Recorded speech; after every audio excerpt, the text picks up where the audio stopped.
Oh, what is this? There's a message coming up. Which was got it? Okay. Sorry.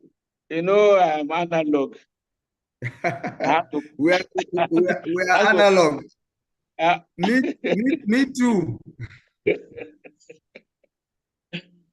Yes, I don't carry. Yes.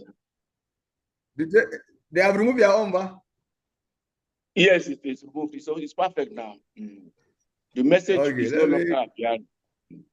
My own is still there. Let me call them to remove it for me too. My lord, sir, there is a place where they wrote "got it." So just click on the "got it." Okay. Yes, sir. So come on. When I got it, I click. Yes, you're welcome, sir.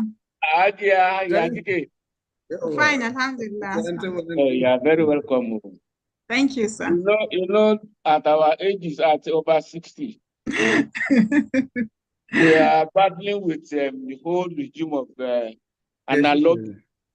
I had to call my son to come and bail me out of the quagmire I ran into. Alhamdulillah. Alhamdulillah. It's the development we found ourselves. Yeah, absolutely. This development came when we are old. We can't catch up. So, good morning, good you afternoon, catch up, sir. evening. Okay. You catch up, sir. I fight all day with my children. They will say, "Daddy, I don't teach you this now." I say, "I don't forget." The same thing Jibril told me that I said, I explained this to that. What nonsense are you talking? They'll say, "I don't tell you that." Okay. So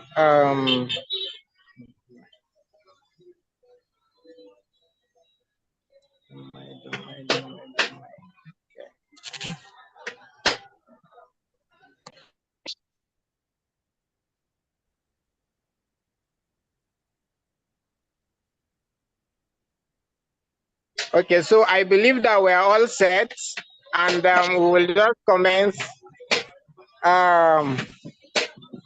We are live, and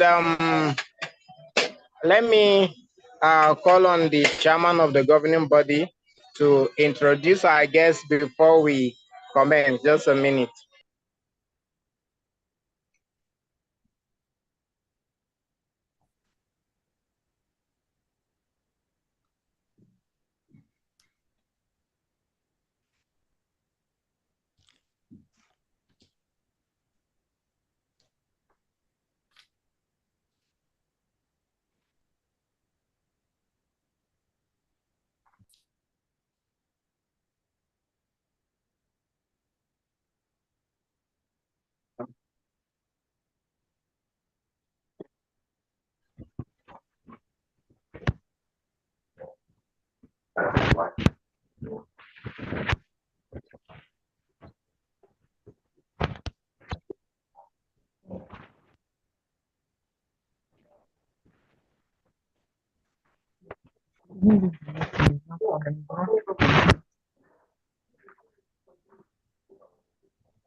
Yes, how you say? Well, I can't take it. Ramana is other on check time.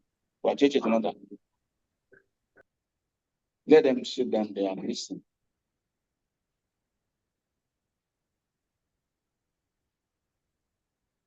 You didn't tell them to register. Or you have wanted to buy a card for your girlfriend.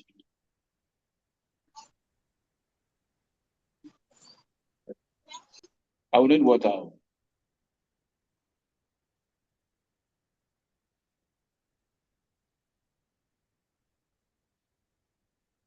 So you are all welcome.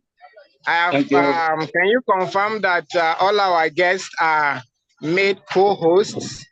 Please kindly confirm if they are all co-hosts.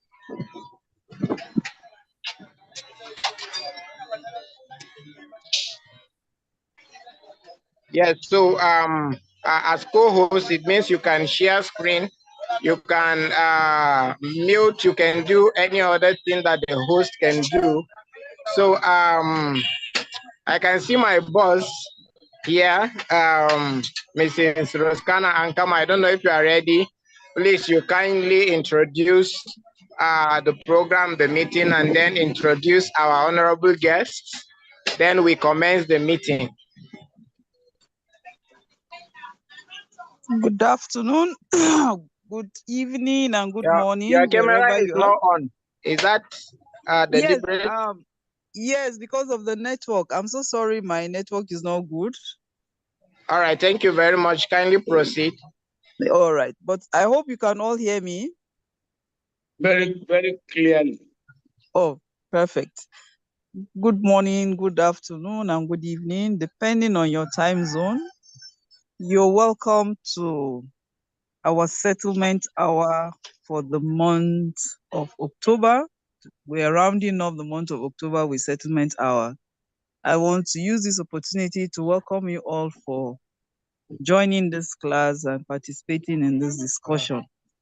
I also want to welcome our panelists. I also want to welcome all the participants on ground. I also want to welcome all those that are yet to join. I'm welcoming them before they join. And I believe that we will have a very robust meeting this afternoon, or this morning, or this evening, depending on your time zone. Thank you very much. Thank you, Shati, for always keeping us abreast with the happenings of ADR. We appreciate you, and then we'll continue to work hand in hand to ensure that we achieve our goal and our desire for the ADR community.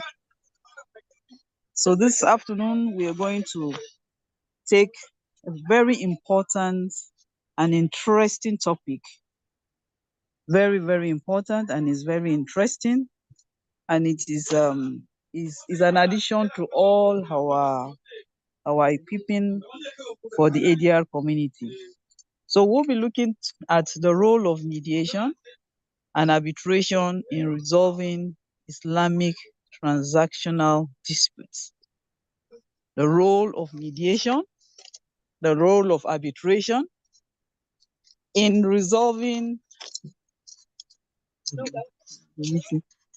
Islamic transactional disputes. And you can always trust Shati, that Shati will always go for the best. We have gone for the best panelists, the best resource persons, not just the best, but those that are the best, but they are also very passionate about ADR. You know, you can be the best in something, but you might not be passionate about it. Maybe you have other reasons for being the best in it.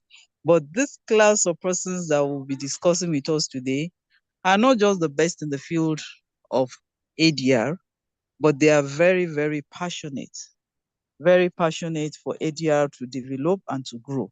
And I believe with our cooperation, I believe with our commitment to ADR, we will all see what we desire to see in the field of ADR, and we'll add our little quota to the development of the justice system in Nigeria. So today, I would like to introduce our keynote speaker, who is no other person than our own, my dear sister, Hawa Kaka Usman. Hawa is a lawyer, a very versatile lawyer, and she has an MBA. She has a master's in business administration. She's a fellow of Chartered Institute of Arbitrators. She is a member of Shati. She is also a fellow of Chartered Institute of Mediators, and so many other things as we'll be discussing.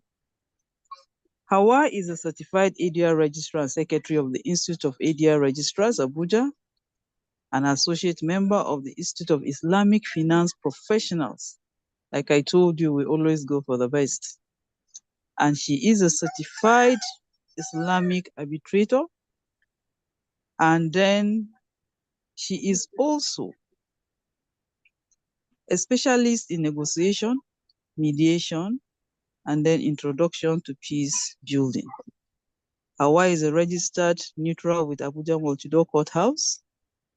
And so many things. If I keep reading her profile, we might not finish our introduction on time today. So this is our keynote speaker for today. And one outstanding thing about Hawa is that despite the fact that she has all other qualifications, she's still identified with Shati and sat down under the tutelage of our resource persons to add more knowledge to being a fellow of the Institute of Chartered Mediators and Conciliators.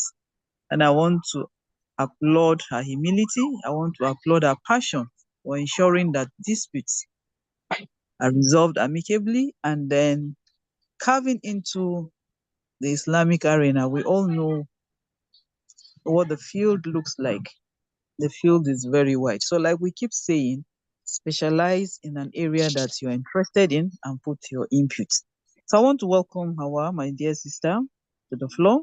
Thank you very much for accepting our invitation and thank you for making time to lead us today. The members of the panelists are our Honorable Aminu Enjuma Mohammed, the Grand Cadi of Sharia Court of Appeal, not just a specialist, but a very, very, very passionate person about ADR. I have opportunity to sit under his discussions when we had a sensitization for the Sharia court and Alkali judges in Kaduna State. He is not just a specialist, but a very passionate specialist. And he's somebody that always advise you, go and train yourself and don't wait for the government. Thank you very much, my Lord, for coming. Thank you for squeezing your time out of your very tight schedule to be part of this meeting. You're highly welcome, sir. We appreciate you. Please help me welcome His Lordship, Honorable Mohammed Aminu Enjuma, the Grand Cadi of Kaduna State Sharia Court of Appeal. You're welcome, sir. Next on the list of our panelists is no other person than our own senior advocate of Nigeria, a life venture, Mr. Tajuddin Oladoja. Mr. Oladoja is not just a humble person, but is humility personified. That is what we call him in the ADR community. Our brief interaction with him before he started his trainings in ADR, he has always shown the commitment to take this training, and he just taught us something, in the class when we're taking the membership training for NICAP. Planet Silk will sit from morning till evening, no going out. In fact, he was so committed that he made all the other members to see the importance of the training, and they also sat from beginning to the end. We want to appreciate you, sir, for finding time out of your very busy schedule to sit under the tutelage of people that are younger than you, and then for you to squeeze your time to be one of our panelists. We're so grateful. Thank you for coming and thank you for honoring our invitation. Please help me welcome Lionel Silk and Life Venture. Much appreciated. Thank you. You're welcome, sir. Last on the list, not the least anyway, is my dear brother Idris Mohammed, a fellow of the Chartered Institute of Arbitrators. I have known Idris for a while because we used to grant interviews of House of Justice. I hope I'm correct, Mr. Idris. We once granted interview on ADR in House of Justice. Am I right? Is Mr. Idris around? Can you hear me? Mr. Idris is not unmuted. Mr. Idris, is Mr. Idris in the house? He's muted. He's in the house, but he's muted. Oh, can you unmute him, please, so that we can... Mr. Idris, can you unmute? You are a co-host. Can you unmute?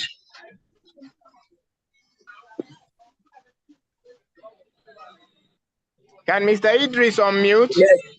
I'm so sorry. I was trying to get my bearings right. Yes, Ms. Rose Kana, Mrs. Rose Kana Ankama, you're very correct. We first met at an interview with the House of Justice. All right. I just wanted to be sure my itinerary is correct. So Mr. Idris is not just a lawyer, but a lawyer with a passion for ADR. He didn't wait for the training to come and meet him in Nigeria. He went out of this country to go and train as a fellow of the Chartered Institute of Arbitrators, UK. And he has always been an anchor person in the ADR community in Kaduna State. We want to thank you, sir, for finding time to be with us, to share your thoughts on a very important topic like this. And we're so proud of you because you're representing us at the national body in the NBA. So we're proud of you. So keep it up. Thank you for finding time out of your own very busy schedule to be our co-panelist.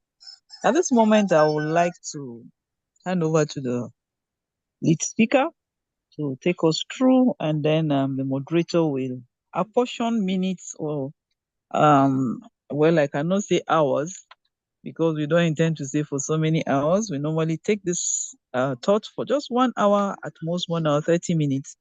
So I would like to hand over to the moderator who will now give the instructions of how many minutes the panelists will take, and then the lead speaker will take us through this very, very important and interesting topic. I always say it for lawyers that are in the house. You are very fortunate to be here because we keep saying that if you venture into ADR, you will still collect your fees and you collect it at ease. Mr. Idris can testify about that. Thank you very much, Mr. Idris, for joining us. Thank you so much for having me. I'm really glad to be here. My pleasure, sir. So, moderator, can you go ahead and then introduce, the lead speaker? Let me just hand over to the lead speaker. Wow. Yes. I am so excited to see our mentors, to see our patrons, our brothers and sisters in the ADR community join this meeting. Kathleen, Ronnie, all the way from United States of America, you're welcome. We are happy to have you. Yeah, we can see Mr. Victor from Kenya. We are really happy. Thank you. So without waste of time, we'll go straight to the meeting.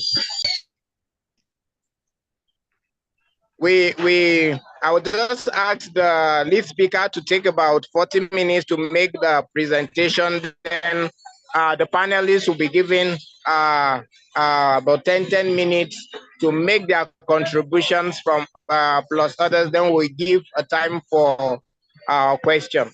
So Kaka, Hawa Kaka, the floor is yours. Kindly confirm if you can share your screen.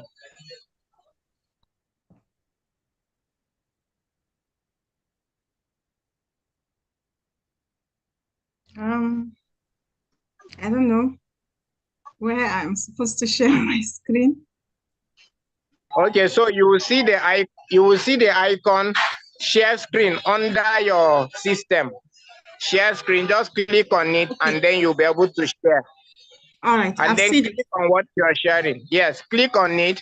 Then it will take you to a place where you see the document you are sharing. Then click on the document and then click on share. All right. Okay. Yeah. I will start by thanking Mrs. Roskana for the warm and kind introduction. And ladies and gentlemen, esteemed guests and fellow participants, I am delighted to be here today to facilitate this significant webinar on the role of mediation and arbitration in resolving Islamic transactional disputes. This topic is particularly important because in Nigeria today, as we're all aware, Islamic finance industry is still emerging. It's still growing. And like every other commercial transaction, it cannot be said that this particular industry will not be having some disputes to be resolved. It is common and natural for every commercial transaction to have disputes arising out of some misunderstandings, either between the participating parties or business partners. So this particular topic is very essential, and we'll just look at what role has mediation and arbitration. What role can it have in essentially helping to resolve these disputes? I'll go ahead and share my screen.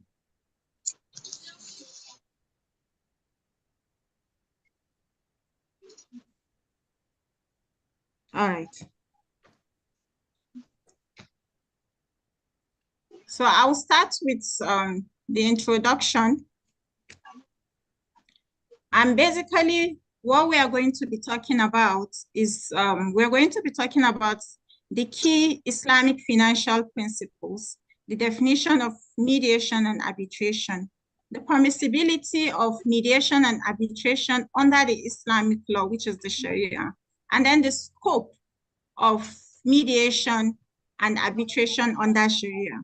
We're also going to be looking at the applicability of mediation and arbitration in other jurisdictions and what are the best practices so far.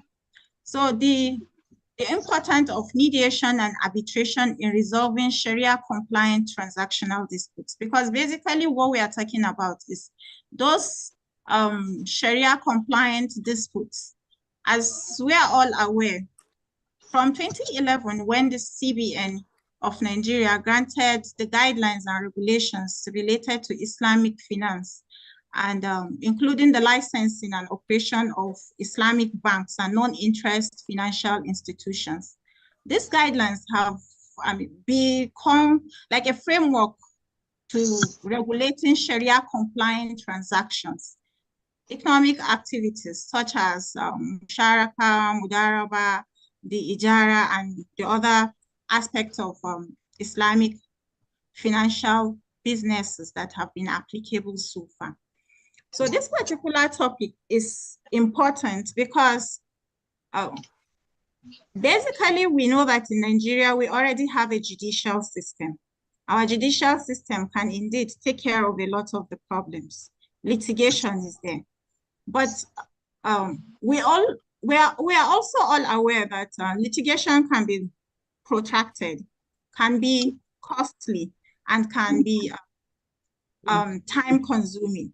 So what are those things that ADR can do to help in mitigating this, can I say, hardship or so?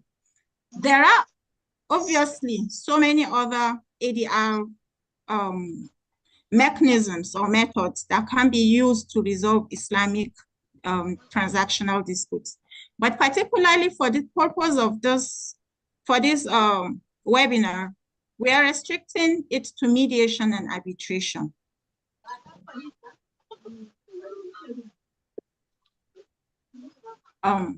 Okay, my introduction goes like this, that Islamic finance has evolved into a significant and influential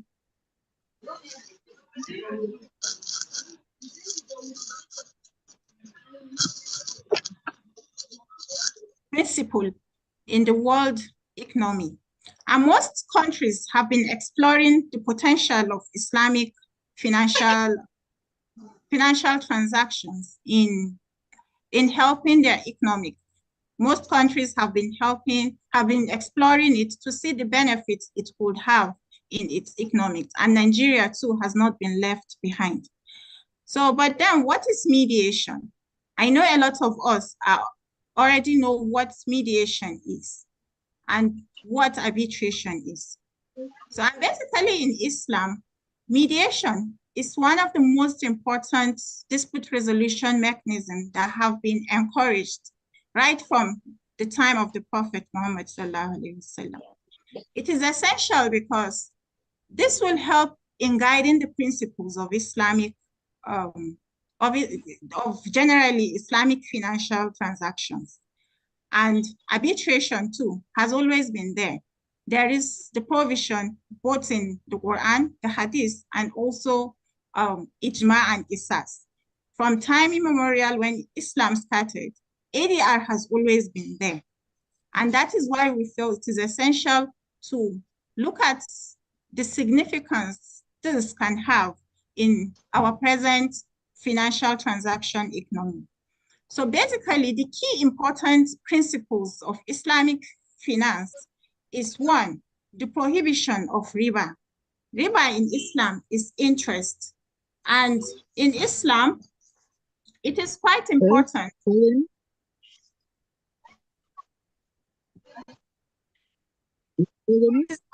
It is quite important for people going into Islamic transactions to know, to strictly adhere to the prohibition of riba, which is interest, as interest is considered to be exploitative to the public and it is also unethical.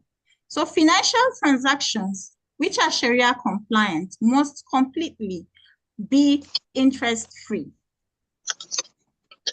Also, there has to be the component of risk sharing in every Islamic financial transaction. Risk sharing is emphasized.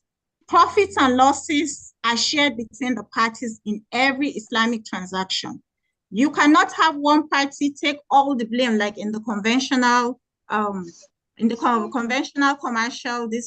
commercial transactions, where one person is the one taking all the risk while the other person is taking all the benefits. No, in Islamic transactions and commercial relationships, there has to be the sharing of both the benefits and also the loss coming out from that business. And also, another key principle of Islamic finance is that it must be assets backed. You cannot have transaction on something that is, just a speculation. It has to be tangible. Whatever it is that you're going to be discussing or you're going to be transacting about has to be based on assets that are tangible, not intangible items. Those items must be seen and be known by all parties. Also, there is also the prohibition of gara, which is excessive uncertainty, and also maisir, gambling. Islamic principles, Islamic ethics forbids that you go into a transaction that is based on mere speculation or a game of chance. There has to be something you're transacting about, and that thing must be legal. Also, you can't transact on those items that have been completely made prohibited, like the sale on alcohol, the sale on porks and the rest. So all these are not Sharia compliant transactions. So every transaction that has to be Sharia compliant must be abided by these Islamic principles that I have mentioned. Because in Islam, it is important to have wealth distribution. So zakat is is encouraged for people who have the means to ensure that they share what they have with the less advantaged people and the needy people. So it will help in promoting social responsibility. So these are basically some of the key Islamic finance principles. So I will move to the definition of mediation. So under the Sharia, mediation is known as sulh. Sometimes it is interchanged with reconciliation, negotiation, and some other keywords that are similar to mediation. And mediation is a voluntary and confidential process in which a neutral third party, called the mediator, facilitates communication. I know this is an ADR community, and a lot of us are already familiar with what mediation is and how it is being it is being used in resolving disputes generally. So the mediator there facilitates communication and negotiation between these parties. And the mediator basically helps the parties in reaching a mutually agreeable resolution of the dispute. So this is also different from arbitration. And I know a lot of us here are already aware of what arbitration is. But under the Islamic law, arbitration is known as tahkim. And from our previous knowledge, we know that arbitration is a formal dispute resolution in which a neutral third party, known as the arbitrator or a panel of arbitrators, hears the arguments and evidence presented by the disputing parties and renders a binding decision known as an arbitration award. So basically, we know that the difference between mediation and arbitration, one, is is that while the mediator is there to facilitate these disputes, an arbitrator is there as a neutral to adjudicate over the dispute. And I think I have a question here before I move to my next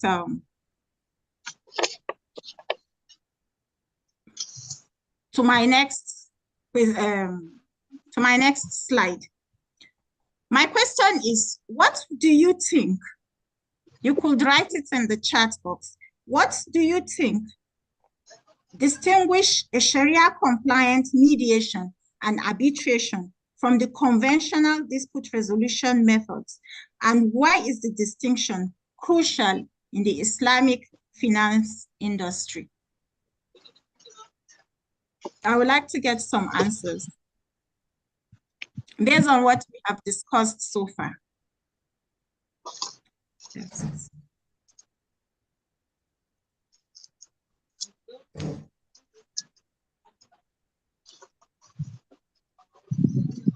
Can you repeat the question, please? Okay, my question is, what do you think is the distinguishing factor between the Sharia compliant mediation and arbitration? I mean, we already know what mediation and arbitration is. From the conventional mediation dispute resolution methods. And why is that distinction crucial in the Islamic finance industry? I know it's something I've already talked about, but I want to be sure that, I mean, my participants are following. Is the question open to all or restricted? Yes. Okay. No, it is open. You can put it in the chat box. Okay. Whatever you feel is the distinguishing factor. Okay, thank you. Yes, sir. Excuse. Can I say something? Yes, go ahead, sir. Okay.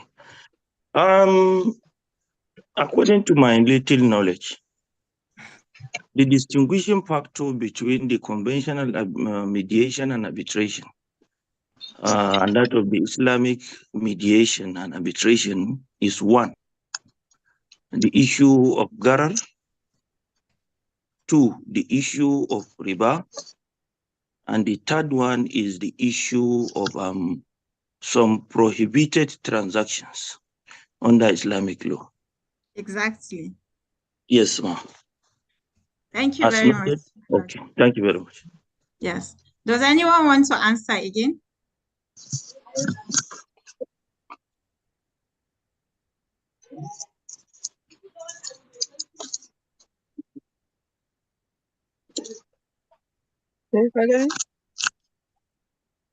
Yeah. Okay. Do you want me to proceed?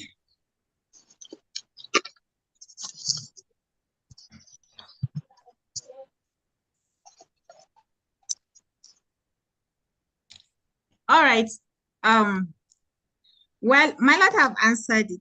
It is the fact that when you mediate or arbitrate Islamic financial disputes, you will have to be careful that the subject matter and the elements in the dispute does not have anything to do with the issue of gharar, which is excessive speculation, or riba, which is interest, or you must also take care that the subject matter is not one of the things that have been completely prohibited by the Sharia.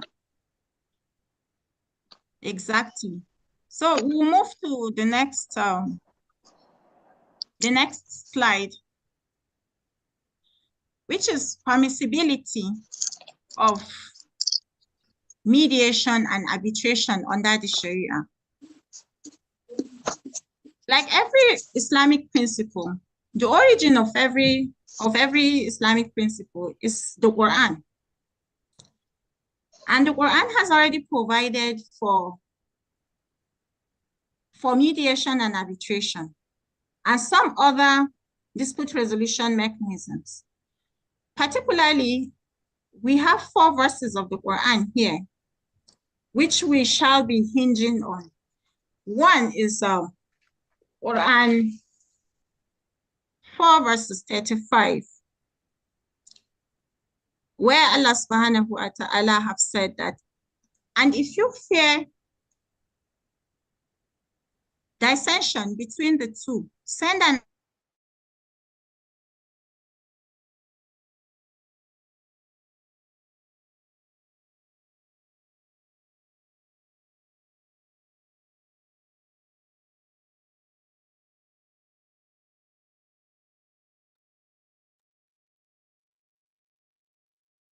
emphasizes the importance of arbitration, of reconciliation, even though this verse was as regards the dispute between husband and wife.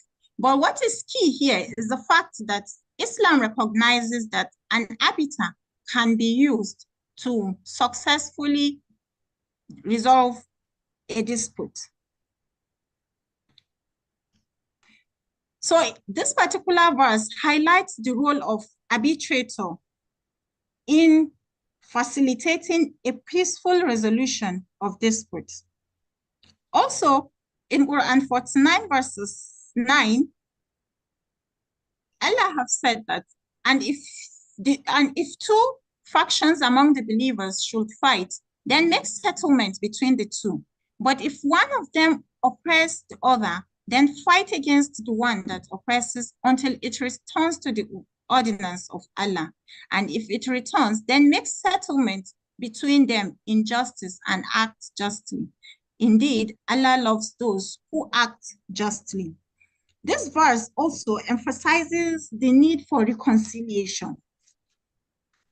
It emphasizes settlement and arbitration in the event of any disputes arising from the relationship of believers.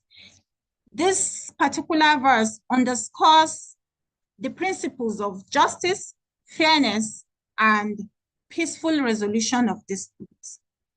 Also, in Quran 2 verses 224, Allah said that, and do not make your oath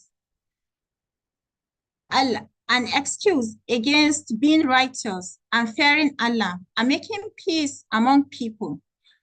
And Allah is hearing and knowing. This particular verse encourages making peace among people. It also emphasizes the keeping of agreements. That is, where people have agreed to or promised to do a thing, then it is incumbent on them to keep their promise and to keep their agreements. This verse is a key element in arbitration and mediation processes, because the outcome of every arbitration or mediation is another agreement. So parties are expected to keep to their promise to obey Allah. Also in Quran 49 verse 11, it is said that, "O you who have believed, let not a people ridicule one another. Perhaps they may be better than them. No, let women ridicule other women. Perhaps they may be better than them. And do not insult one another, and do not call each other by offensive nicknames. Wretched is the name of disobedience after one's faith. And whoever does not repent, then it is those who are among the wrongdoers." This particular verse promotes reconciliation and respect among believers, among people. It is incumbent on people to respect each other and not to make mockery of another person.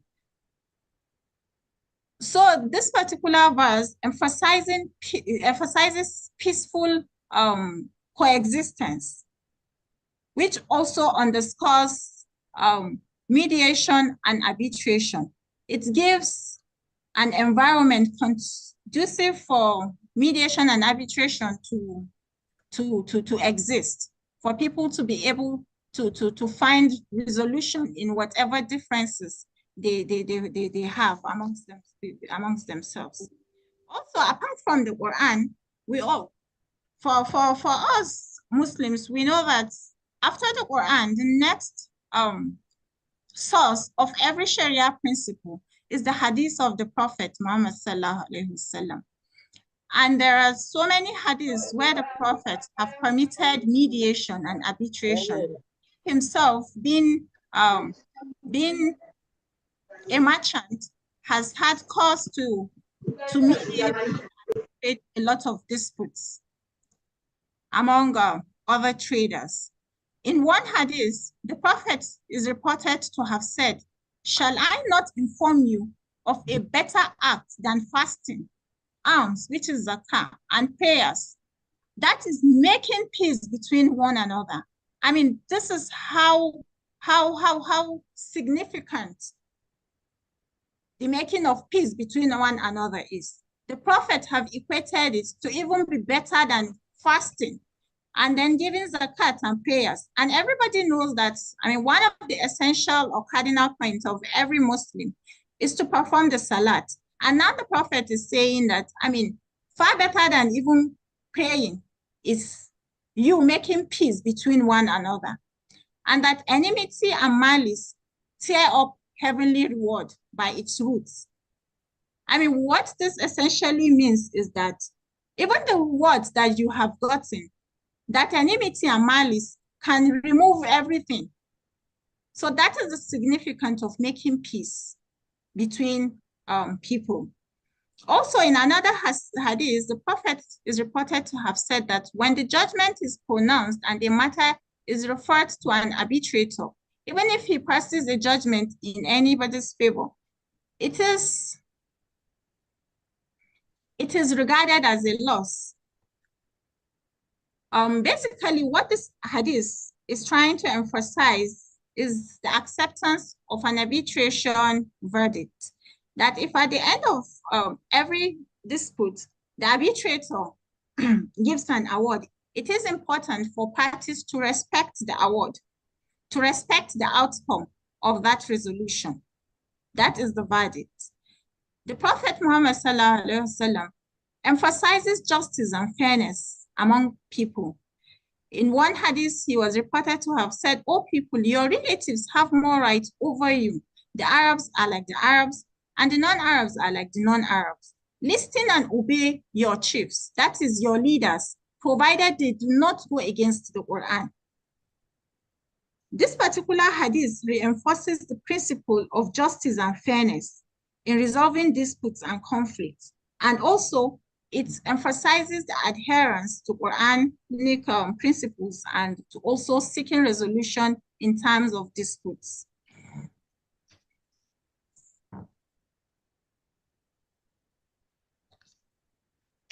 Okay. On the applicability of mediation and arbitration, we know that in recent times, Islamic finance has been growing all over the world.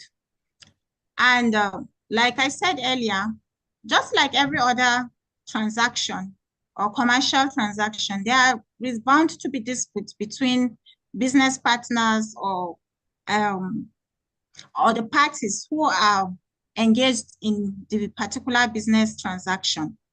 So for countries who are predominantly Muslims or who have the Islamic legal system established as part of their legal framework, they have typically come up with specific laws and regulations that govern these processes. Some of them have made them an integral part of the dispute resolution system in their country. For instance, in the United Arab Emirates, they have established some centers for Islamic mediation and arbitration. The Dubai International Arbitration Center, DIAC, is a center that offers specialized rules for Islamic finance disputes. And the Dubai International Financial Center is also a court that handles cases related to Islamic finance and Sharia compliant disputes. In Malaysia, for instance, they have embraced Islamic finance and established the Islamic Financial Act Services to regulate the industry.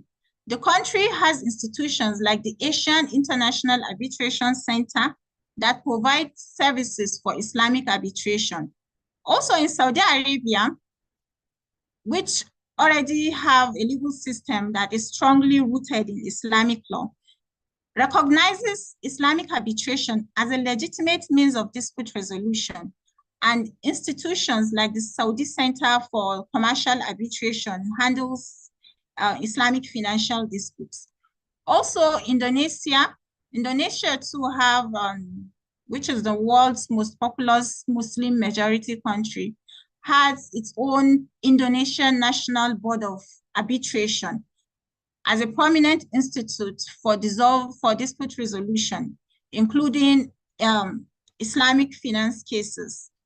Also, we have Qatar, which has a civil framework that accommodates Islamic arbitration and mediation. The Qatar International Court of Dispute Resolution Center is one of such centers that offers specialized rules on Islamic finance cases. In Pakistan too, we have the Pakistan Center for Islamic Arbitration. Okay, but for our own jurisdiction, which is Nigeria, though we do not have a specific legal framework, I mean, Nigeria is a secular state, like everyone knows, but I believe that the Arbitration and Mediation Act 2023, for instance, can cater for that. And Nigeria already have a dispute resolution mechanism that exists in the context of Sharia law practices. You know, Section 275 of the Constitution of Nigeria, as amended, made provision for the Sharia Court of Appeal. And in Section 277, the jurisdiction of the court has been established. And some of these disputes, even though not particularly Islamic personal status, but some of these things can be incorporated into what we already have in existence.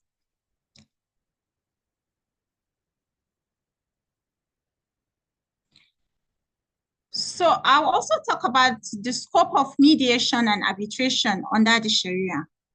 Like we all know, even in conventional mediation and arbitration, there are certain disputes that are not arbitrable. It is also like that under the Islamic under the Islamic dispute resolution generally. The ADR does not cover every aspect, every type of dispute. For instance, criminal litigation or criminal cases cannot be handled by mediation and arbitration.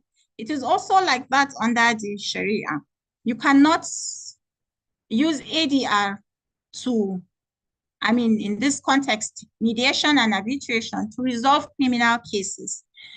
But then the scope of mediation and arbitration is comprehensive, and it covers a wide range of civil commercial and family disputes.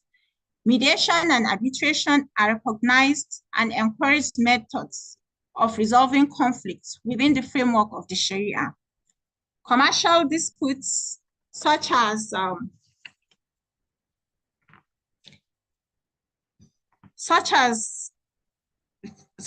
trading or any other business transaction, which include contractual matters, financial agreements, partnership issues, the musharaka, mudaraba, ijara, any disputes arising from this particular kind of business transactions mediation and arbitration can be used to resolve this kind of disputes. Sharia compliant arbitration generally helps this kind of disputes in ensuring that there is equitable and ethical resolution. Also, family disputes, like I mentioned earlier, the Constitution already made provision for family disputes under Section 277. But then, mediation and arbitration are also viable means of resolving disputes. In fact, in Islam, mediation is even more encouraged for family disputes than litigation. And like we saw in the earlier verse, Quran 4 verse 35, in fact, that particular verse talks about family disputes, where there is a dispute between a man and a husband and a wife. Arbitrators can come in to resolve these disputes, but more particularly, mediation. Also, in property or real estate disputes, for instance, I know land issues are also not arbitrable, but there are some particular aspects of these disputes that can be mediated or arbitrated upon. Also, issues of inheritance, wills, this can help in preventing preventing conflicts from among the heirs. So, I mean, where parties find themselves in a particular situation where they are not agreeing on some of those issues, they could use mediation, which is even particularly more encouraged in this instance, to resolve the differences or the disputes, as the case may be. Also, in employment and labor disputes, including issues that could arise, include issues like on wages, working conditions, and terminations of employment. All these things are things that Islam have actually encouraged people to go into mediation to ensure that there is a peaceful resolution of the disputes.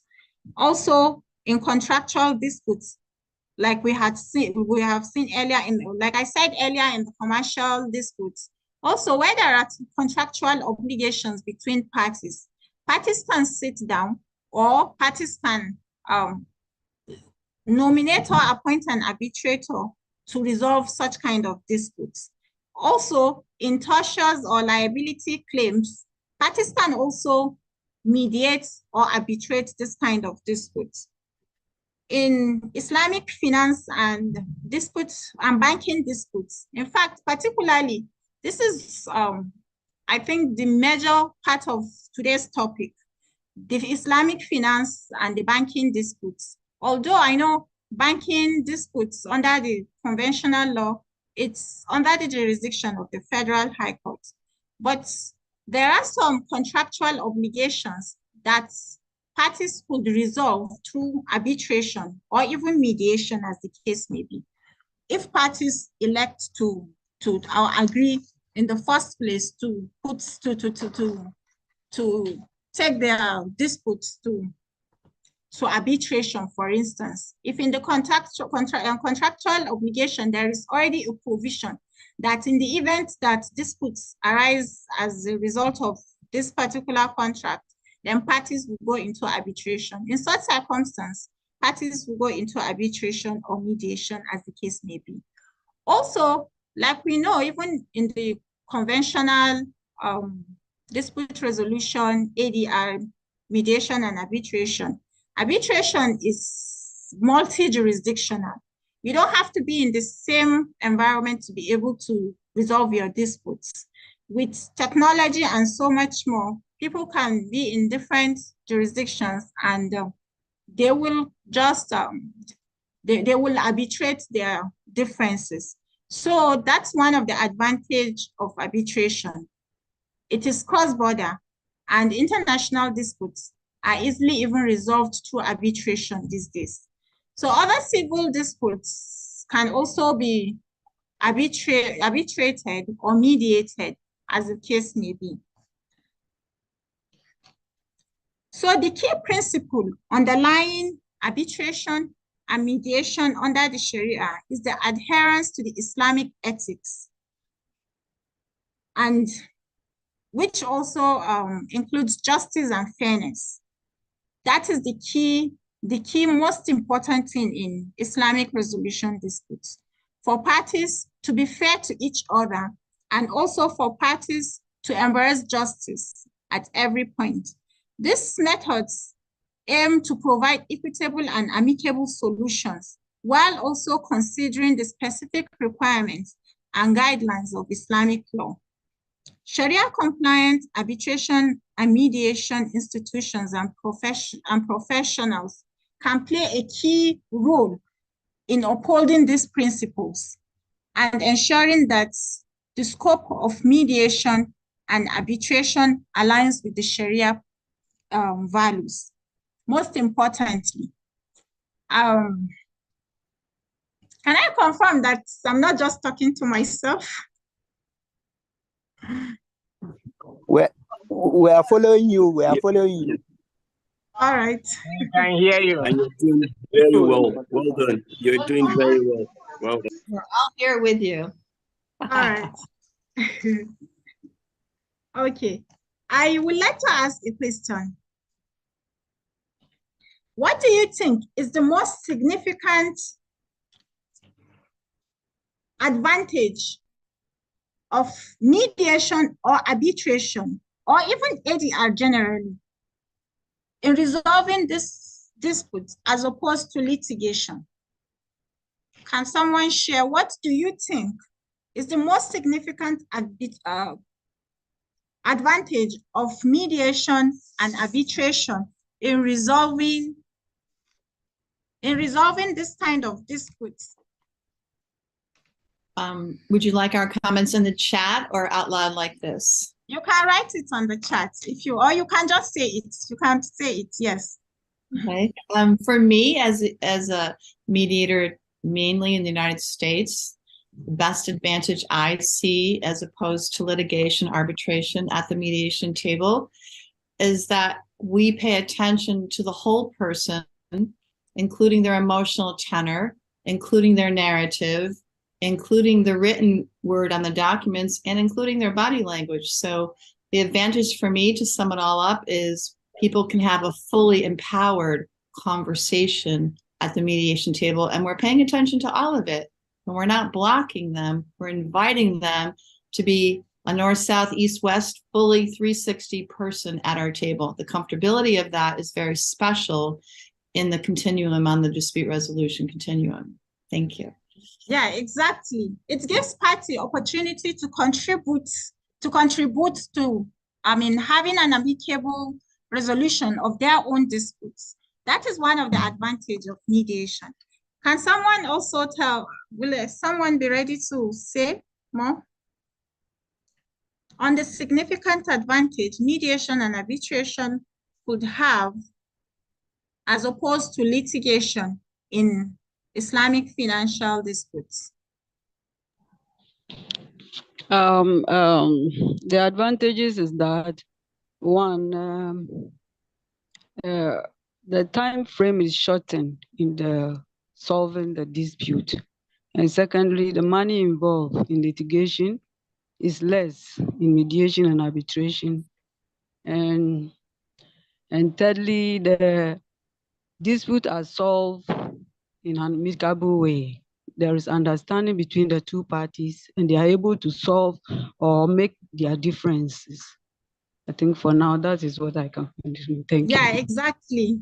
Yeah, exactly. Those are the advantages. Those are everything you've mentioned, and what Ms. Kathleen have also mentioned are the advantages of mediation and arbitration over litigation, especially in Islamic dispute, transaction disputes. Okay, I'll go to the ones I have. The importance of mediation and arbitration in resolving Sharia compliant disputes. One, first and foremost, it is that the dispute resolution itself is Sharia compliant. Now, like I said earlier, under the Islamic law, mediation is one of it's particularly encouraged. In fact, it is the first form of dispute resolution. In every circumstance, you're supposed to go into mediation first, and then maybe arbitration, and then litigation rank at the list. So this underscores the importance of having a peaceful resolution. I mean, like we saw in the verse of the Quran earlier, it ensures that people have a peaceful coexistence generally.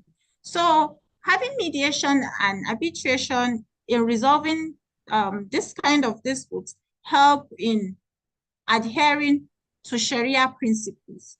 Also, you know, we talked about the issue of confidentiality every time we talk about mediation and arbitration. There are circumstances where parties do not want their issues out there. They don't want, and you know, litigation is it's carried out in the courtroom, which is a public place. But with arbitration and mediation, it could help in preserving the reputation and the dignity of the parties involved. So this is a key advantage of mediation and arbitration in resolving this kind of disputes. Another thing is advantage. So Hawa? Yes.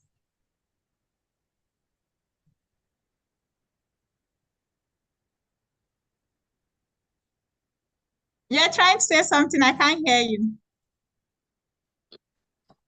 Nanchan? Nanchan, are you with me?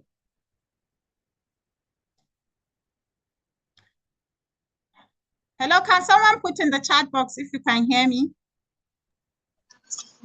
Yes, let me just interject here. He's trying to get to you that you should just round up in just 2 minutes because of our time. Yes. Oh, I'm sorry. In the next okay, I'll quickly finish. Yes. Okay. The efficiency of arbitration and mediation, and most importantly, is the expertise. The fact that you could get people who have the expertise in this particular subject matter to resolve that kind of disputes. Also, another importance of mediation is the fact that it helps in the preservation of relationships between the parties. It helps in the consensual resolution of parties, like Kathleen have said. It helps parties to voice out what it is that they want to say, knowing fully well that everything will happen in that place, and it is confidential. So parties have this consensual resolution of the parties. And also, we talked about the bindingness decision of arbitration, of an arbitration verdict, or even mediation. When parties have been able to reduce what their agreement into writing at the end of a mediation process, it becomes binding on them. Also, we talked about international transactions, the fact that arbitration and mediation is multi-jurisdictional. And then it helps in preventing litigation. The other participant talked about the time. It helps in bridging the time that one would have spent in litigation. And also, it creates certainty and predictability. We also talked about costs in litigation. Arbitration might be costly, but when you compare it with the timing, time is money too. So you realize that arbitration could actually save a lot of time and money. Also, at the end of the day, resolving disputes through arbitration and mediation helps in aligning the whole process with the Sharia compliant and the Sharia principle. This can also help in the growth of the industry, because a lot of people, when they know that if there is confidence that at the end of the day, if disputes arise, there could be an easy and a way to resolve it easily, people will be encouraged to make their investments or whatever it is in the Sharia compliant economy or businesses. So I think with this, I have come to the end of my presentation, and I hope that I have been able to communicate some of some of my knowledge to the participants. Thank you very much for your time and engagement. Nanchani, over to you.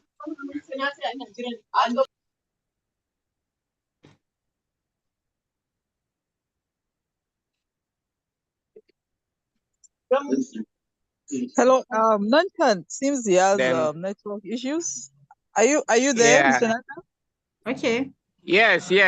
I'm here. Can you hear me? Okay, please go ahead. Yes. So thank you very much, Kaka. I really appreciate you for that wonderful presentation. And this webinar is actually in honor of you as the pioneer chair of the Abuja of Shati, and you have done so well.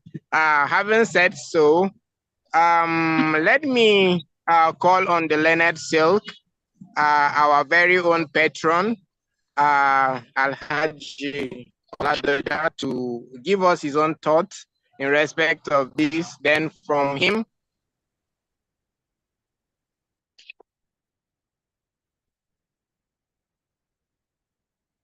we'll proceed to honor then to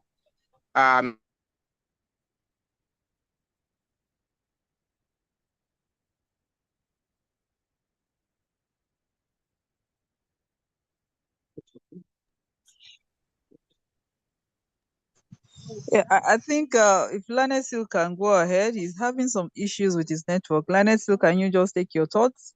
We have to reduce the time to 5 minutes because of our colleagues that have already scheduled other meetings. Thank you very much, Lanesil. Thank you so much.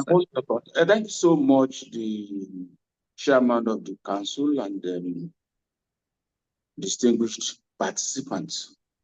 Let me express my profuse appreciation for giving me the opportunity to say a word or two on this particular very important program. Having said that, I like to start by stating categorically that the role of mediation and arbitration in resolving Islamic transactional disputes is of great importance. It's of pivotal essence against the backdrop of the simple fact that disputes and disagreements have been as old as man himself, right from the time of his creation by Almighty Allah. This is due to complexity of the nature of man. And this is because dispute may occur between individuals of the same family, tribes, community, country, corporate bodies, financial institutions, religious bodies, etc., etc. We all know what arbitration is all about. It's been well defined by the main speaker. Within the context of Islamic jurisprudence, ADR has become a veritable and valuable tool for resolving transnational disputes within Islam. And this is because that principle under Sharia upholds justice, fairness, equity. we have been taking through the basic tenets of mediation and arbitration under Sharia, which is sulhu, tahkim, etc., etc. In this country, much importance is yet to be accorded to this particular aspect of alternative resolution of disputes. Like, for example, disputes mediation are basically what every alkali or Sharia judge do in the course of determination of cases before the court, particularly in family affair or family disputes. No court will proceed to dissolve a marriage without first engaging the parties to giving them the opportunity to resolve their dispute. That's mediation.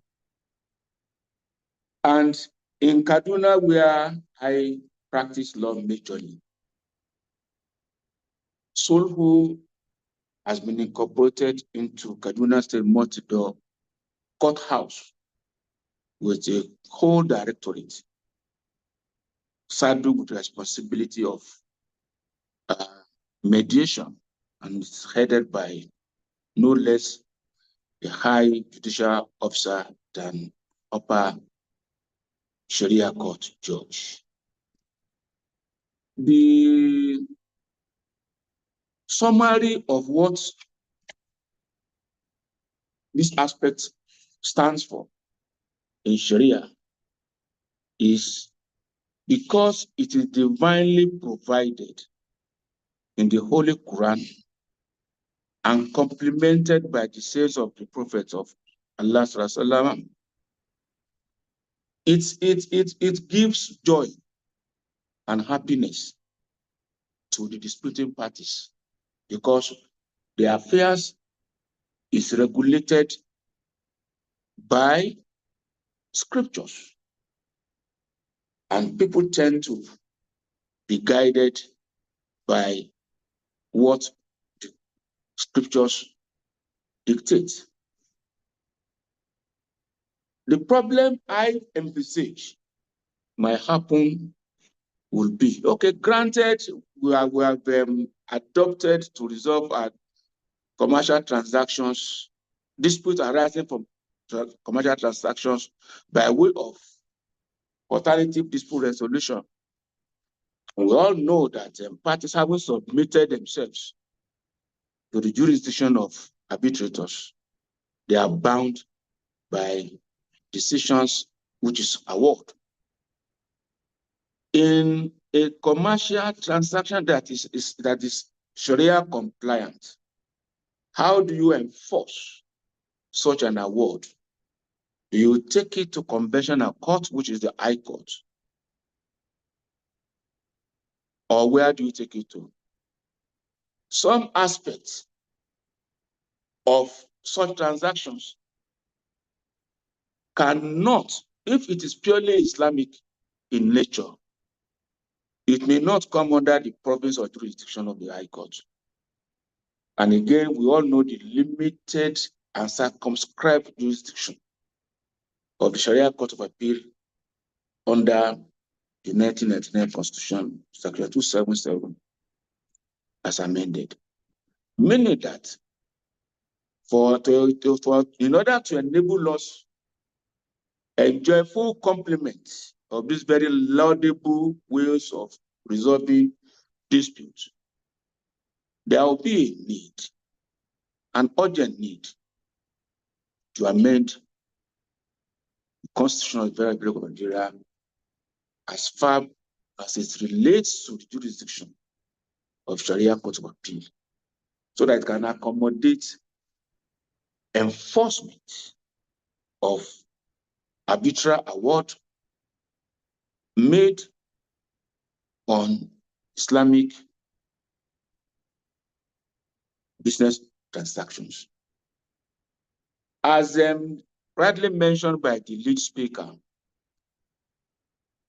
Sharia financial transaction has become a household name in this country, with the license granted to Jaiz Bank, later Taj Bank presently, but before then, Stanbic IBTC and Sterling Bank accommodates Islamic banking along with their conventional capacity or main business. So it is becoming so much enlarged that we need to put a thorough legislative framework to enable issues relating to ADR of Islamic related transactions to be fully integrated into our judicial system. So on the whole, I want to say, because of the fairness, generally what the conventional ADR stands for is what has been in practice in Islam for close to 1,500 years back. And then because it is driven by fear of God, it is our Creator that has decreed all the verses just mentioned, the Holy Quran, which promotes reconciliation of warring parties, maintain peace, don't break family ties. When you make an agreement, honor your undertaking, honor your agreement. You can see that it is not a new thing as far as we are concerned in this part of the country.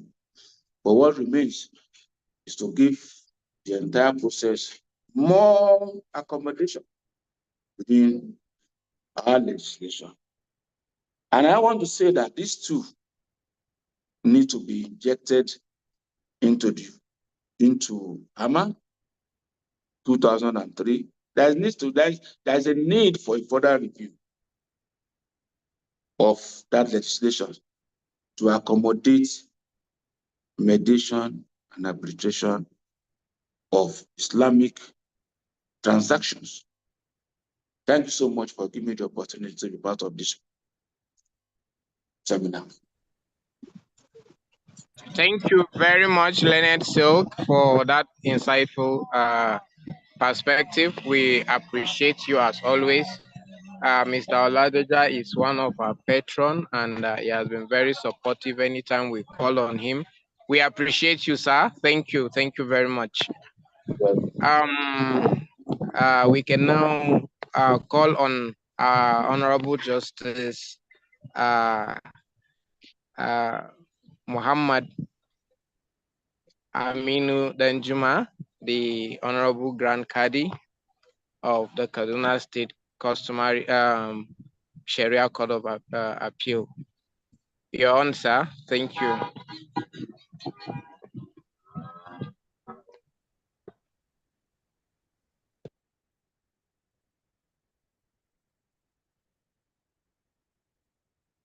You have to unmute, sir. Okay, let me see. Ask to unmute.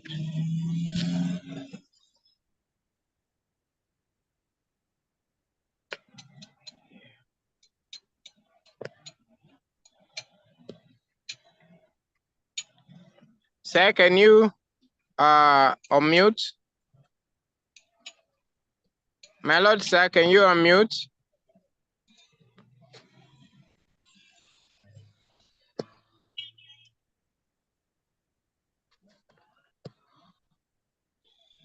My lord, sir, can you unmute?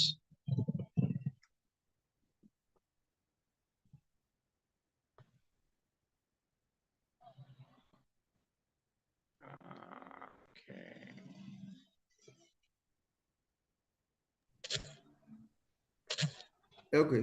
Hello. Barrister Nanchang. Hello, my lord. We can hear you. Hello? Go ahead, my lord. You can go ahead, my lord. Okay. We can hear you. Thank you You're welcome, for having me. I'm very pleased to be part of this settlement hour organized by Shati today, the 31st of October 2023.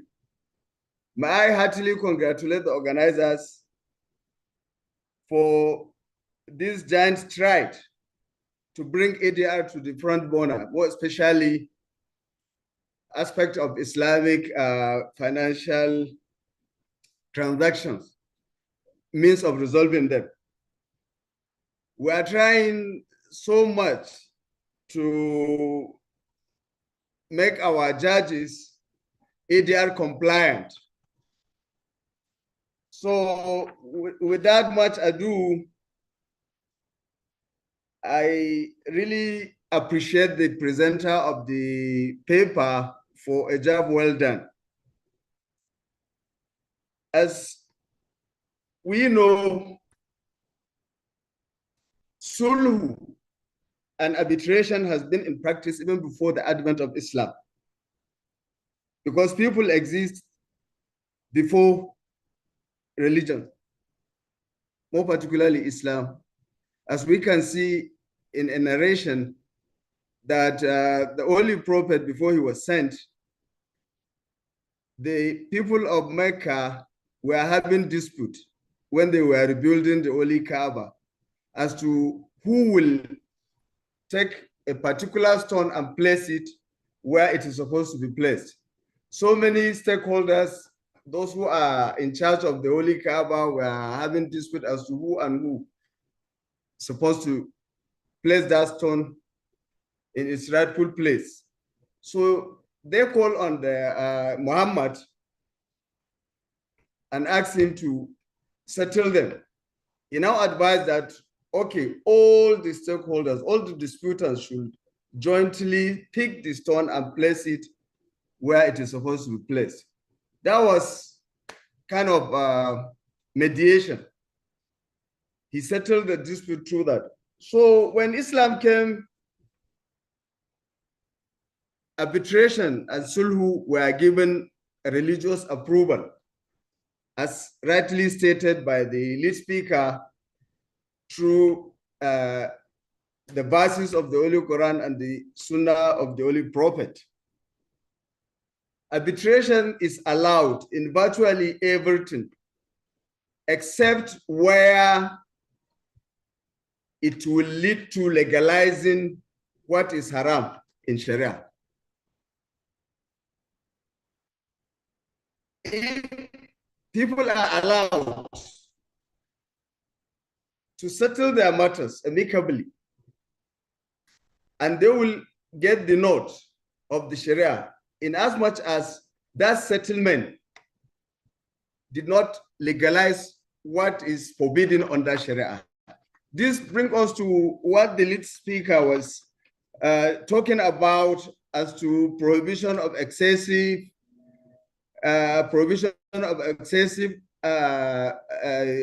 riba, uncertainty, and it must be tangible. You cannot buy a fish in the river until when the fisherman is able to bring it out of the river. So all these are elements of uncertainty and elements of what is not allowed in Sharia. So long as riba is not there, something that is unlawful is not there, people are at liberty to settle their dispute in their own way, and they will be allowed to be bound by their agreement. That is that. Again, arbitration is applicable in monetary cases or money-related claims under the Maliki school of thought. It cannot be applied in hudud offenses, like the 7 hudud offenses we know under the Sharia. It cannot be applied in nasab. it cannot be applied on emancipation or freedom from slavery. All these are exempted from the scope of arbitration under the Sharia. Now, like the lead speaker have stated so many verses in the Quran that allows or the legality of sulhu or arbitration. The scope of sulhu is very wide under the Sharia. Like we said, it is generally accepted in Sharia based on the authority cited by the lead speaker. Therefore, sulhu does not allow people to delve into things that are prohibited under the Sharia. So whatever they are going to agree on must be within the confines of what Sharia is all about or is being permitted by Sharia. And for some Maliki scholars, they have divided sulhu arbitration into classes. So the school is divided into two with regard to arbitration. The majority view allows arbitration to be done in commercial or financial transactions or things that are related to commerce or finances. Like any other part of the world, people or countries are exploring the potentials and benefits of Islamic finance.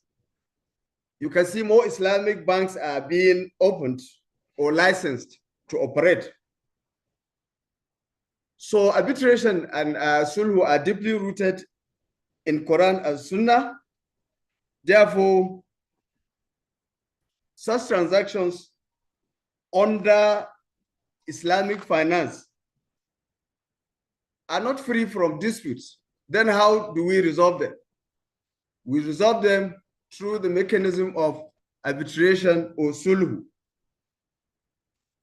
The topic is all-encompassing Islamic transactional dispute. For example, it can be marriage, it can be contract, it can be finance, etc. So for each of these category of transactions, there is a solution under Islamic law where there is dispute. There is provision. Even here in Kaduna State, our Sharia Code Civil Procedure Rules, Order 12, make provision for sulh, arbitration, or mediation between disputants. So like the learned six said, there need to be the issue of sulh and arbitration under Islamic transactions need to be incorporated into Kama. And there is need to widen the scope of the jurisdiction of the Sharia Code of Appeal to include aspect of arbitration under Islam or Islamic law. Another aspect is the enforcement of these agreements where they are reached by disputants. For now, the courts have the right to enforce such agreements where they are reached by disputants. They have the force of a judgment, of a consent judgment. So our Sharia courts can happily enforce such judgments in Kaduna State here. Now, under Sharia or Islamic law, there are some conditions and qualifications for a person to be appointed as an arbitrator. This, under the Maliki school of thought, an arbitrator should be a just and fair person. He should be well learned in Islamic jurisprudence, and there shouldn't be any element of suspicion as regards to any of the arbitrators or arbitrator from the parties.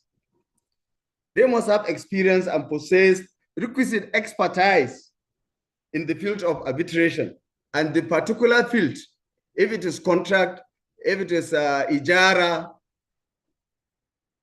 and other branches of mu'amalat, meaning other branches of Islamic transactions.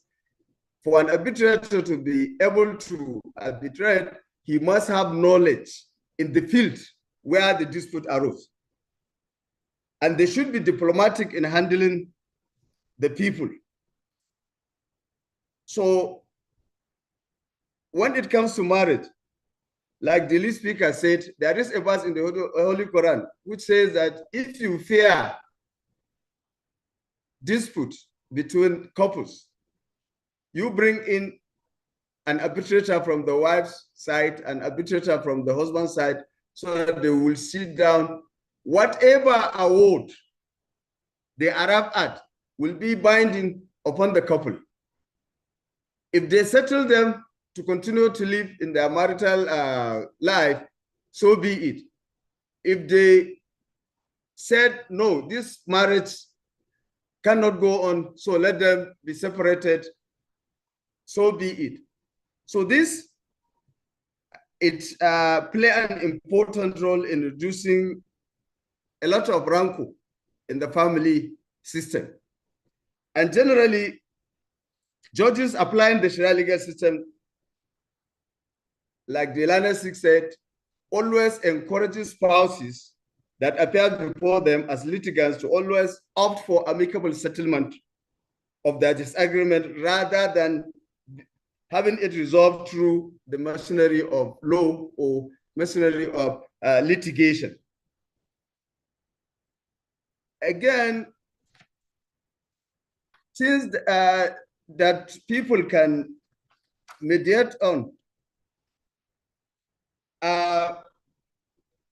things that must be Sharia compliant, things that are allowed to be owned by a Muslim, things that are not prohibited.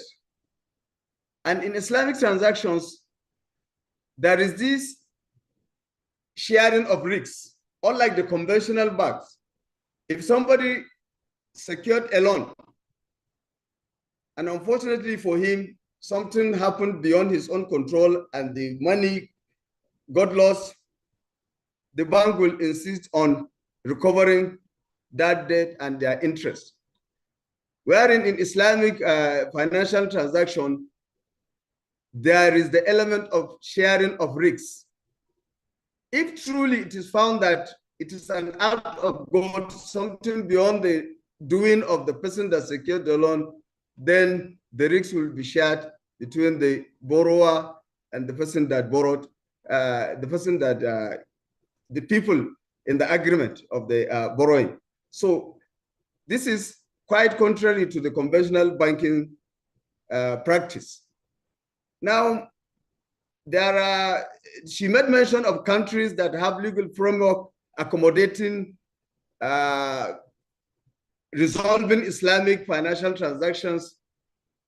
Here, we will advise, we advocate the Sharia compliant states to either come together and produce a legal framework that is Sharia compliant in resolving Islamic financial dispute, or each state should incorporate such a legal framework to guarantee the settlement of Islamic financial dispute within that particular state.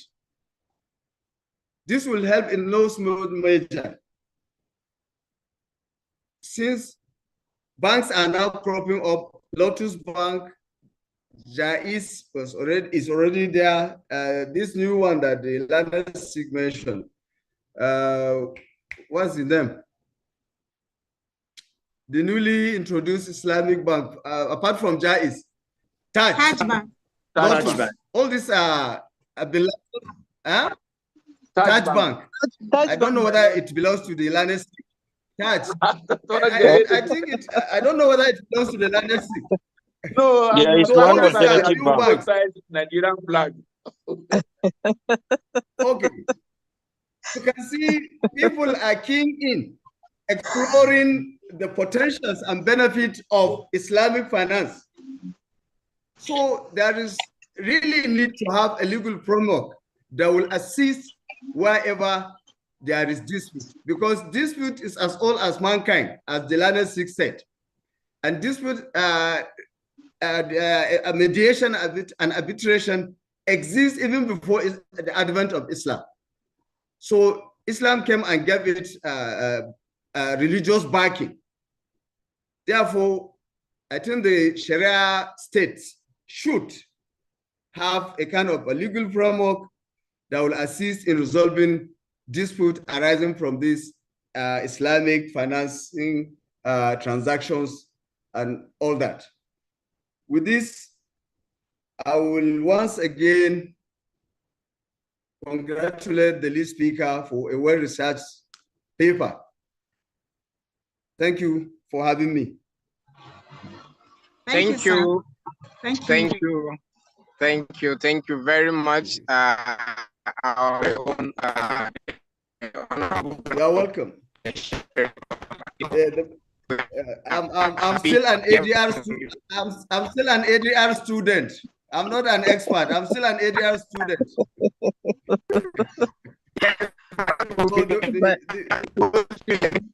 Roscana introduced me as an expert. No, I'm an ADR student.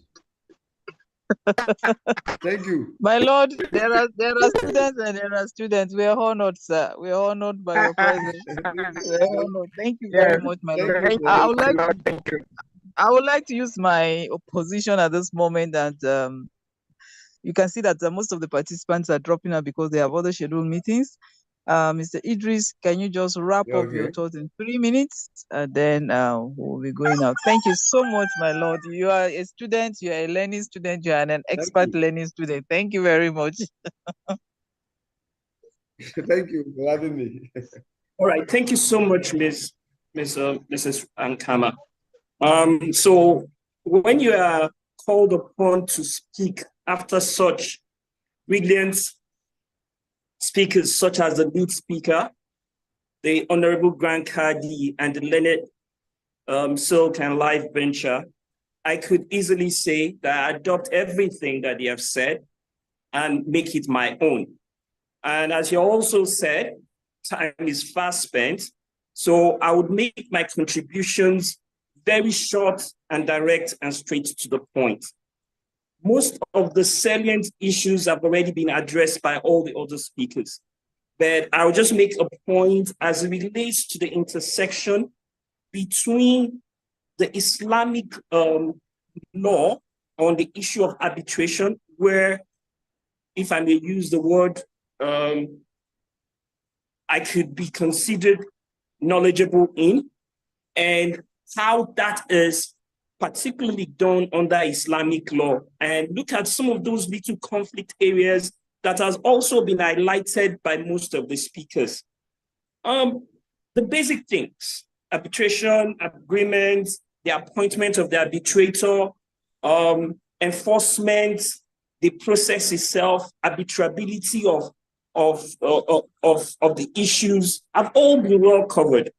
The bottom line on most of it, especially as it relates to the agreement, especially as it relates to the appointment, is a similarity between the conventional method of arbitration and the Islamic method, which is that it is all driven by parties. And once we have that, we already know that parties determine what they would do, how they want to be, how they want their disputes to be resolved.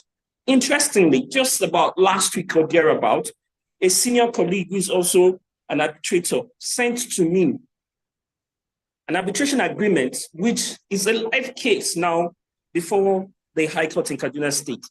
He's representing one of the banks that was mentioned by the Grand Kadi, and they now have a dispute resolution clause, which, if you permit me, I'll just quickly read so that we see that these things are already live issues before our courts. That dispute clause says, in the case of any dispute between the bank and a customer, an arbitration committee shall be appointed to resolve the dispute according to Islamic law principles and Islamic commercial jurisprudence. One member of this committee shall be selected by each party, and the two members shall select the third. At least one of them shall be of known experience in Islamic commercial and financial transaction jurisprudence, and one with the laws and customs governing banker-customer relationship, and the decision of the arbitration committee shall be binding on both parties. Finally, the substantive and procedural laws of Nigeria and Nigerian courts shall have final jurisdiction in respect of unresolved disputes after exhausting the first step. There are so many contradictions here, too many to be mentioned, and it just shows how it is very difficult for you to marry two different types of laws together. The first, I may say, is that one person must be in Islamic law, jurisprudence, commercial jurisprudence. The second, arbitrator must have experience in the traditional way of doing the banker-customer relationship. And then again, finally, they're now saying that the substantive law and the procedural laws of Nigeria should now be the applicable law. It gives strength to the submission of both the learned silk and the Grand Cadi that there's a need for us to have a rethink, both on the constitutional level and also on the Arbitration and Mediation Act, about the incorporation of some form of, or the recognition of some form of Islamic laws that would become applicable. And I also agree that the enforcement, or even there's so many things where in arbitration where you need the intervention of courts. It starts from even the appointment, where, for instance, in this clause I've just read, they are not able to appoint. And this is based on Islamic law, or they could not find a person that is versed in Islamic law principles and Islamic commercial jurisprudence. What happens? In AMA, you can approach a court, you can approach an appointing authority. Will AMA automatically, being the applicable law governing arbitration and mediation process in Nigeria, become applicable, despite the fact that the parties have agreed that Islamic law should be the governing law? These are all poses that I'm sure this webinar would ginger us for us to find answers to. Again, one very interesting position is the issue of enforcement has been mentioned by most of the speakers, but there's another issue that also comes after an award has been given. That is a challenge. Now, if based on the Islamic principles and Islamic laws, one of the parties intends to challenge, and despite the fact that the limitation of the things you can challenge within an award is quite limited, there are also some avenues for which you can go into the nitty-gritty of whatever was decided by the award. Now, the only place you can go and challenge that award is the state high court, according to AMA, or the federal high court, depending on the parties involved, where it has to do with core issues of Islamic principles. These courts are not fully equipped to actually give an interpretation to this. For me to just round up and conclude is to agree with the previous two speakers that while the position as it stands is that arbitration is recognized by Islam, arbitration and the process of arbitration is quite clearly stated. All the four Islamic schools of thought have agreed that parties can go and arbitrate. There is a big and very important question, which is what I have just stated and which has been a recurring decimal in all the submissions that have been given by the previous speakers. Where is the place of Islamic law, particularly within our jurisprudence, despite the fact that it is recognized, despite the fact that we can enforce it? But how do we now expand the scope, especially of the Sharia Court of Appeal, and especially of amending our laws, the Arbitration and Mediation Act, to recognize these facts. And this is a constitutional issue because the Constitution already recognizes the fact that Sharia is already a part and parcel of our jurisprudence in Nigeria.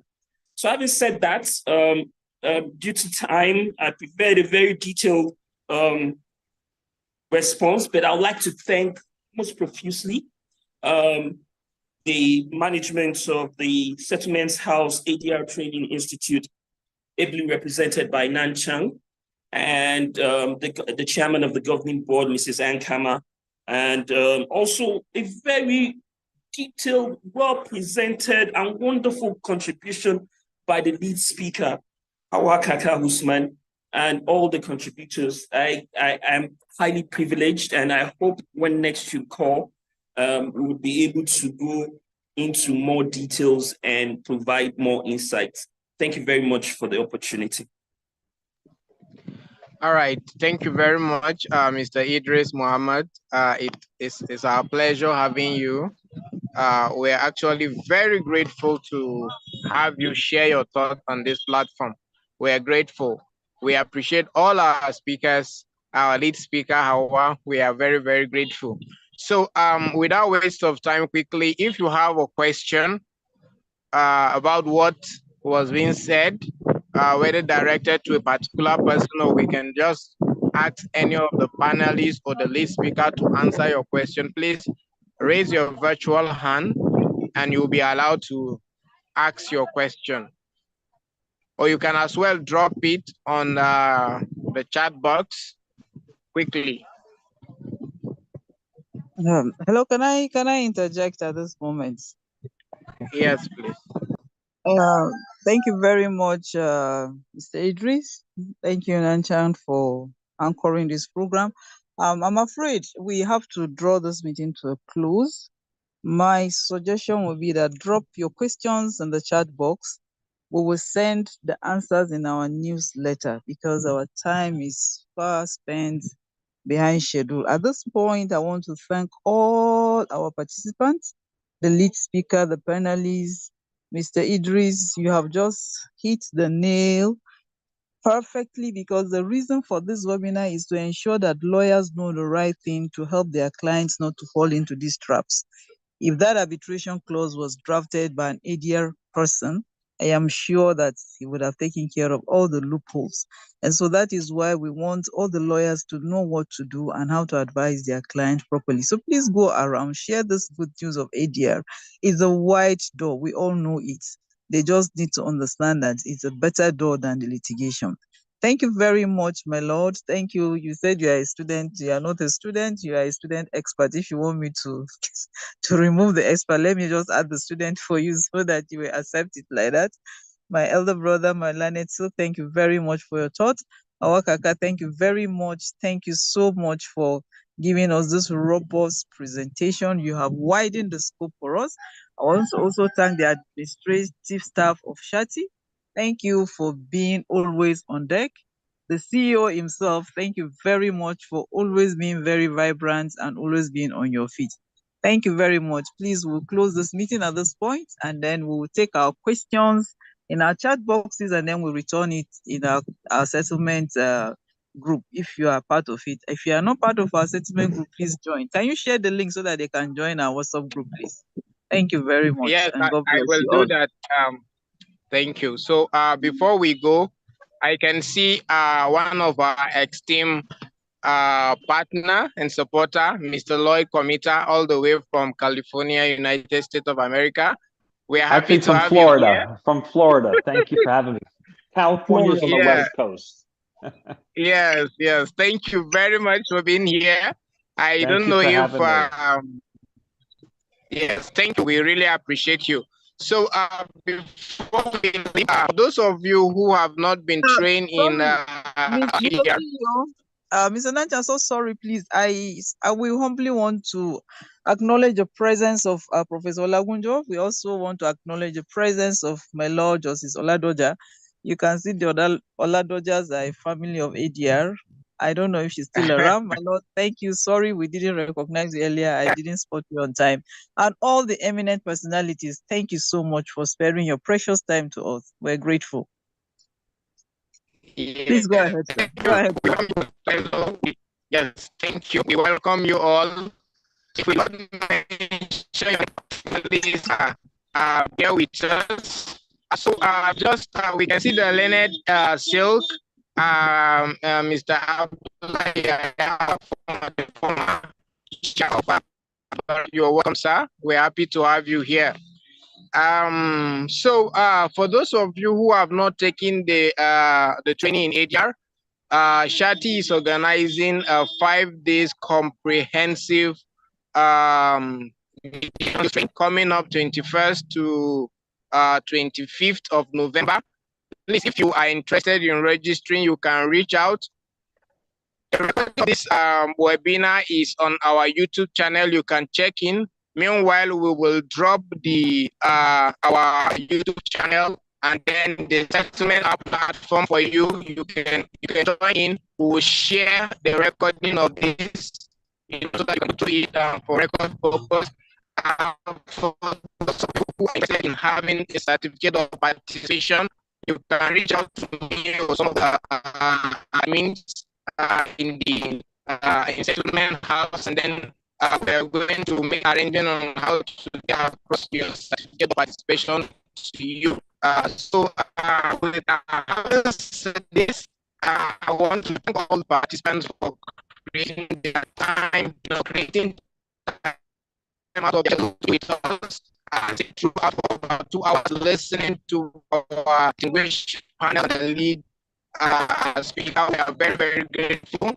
We will reach out to you when there's another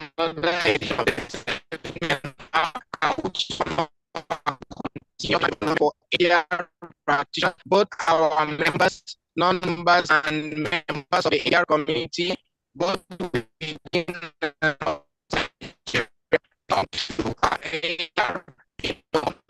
can reach us if you have any question, and then if you have a question, drop it in the chat box or reach out to me personally. Ensure the questions are answered. Very much for being here. See you next time. Thank you. Thank you for being here. My Lord, thank you. Kadi, thank you. Thank you very much. Thank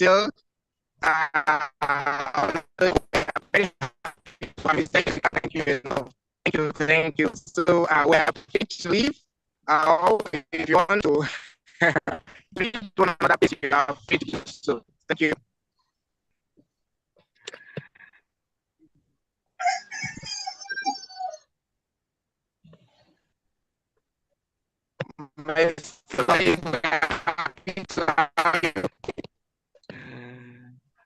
Nighttime, we can't hear you. It's been breaking. Anyway, Yes, thank you very much. Okay, thank you. Yes. Happy to Thank you, Nanchang. Have a good day. you too. Thank you. We're happy to have you. Thank you for Thank having you me. so Good much, Mr. presentation. Leod. Thank you, Mr. Leod, for your precious time. We're grateful. Hope to see you in another meeting. Thank you all for this wonderful presentation. It's nice being among you guys. Thank you so much. Thank But then you. I have been a member of this settlement house. I have been trained in 2016, 2017. But I don't receive any update from settlement house up to now. Okay, please connect with Mr. Nanchan, and then we incorporate you back to the house, to the community. Okay, thank you very much.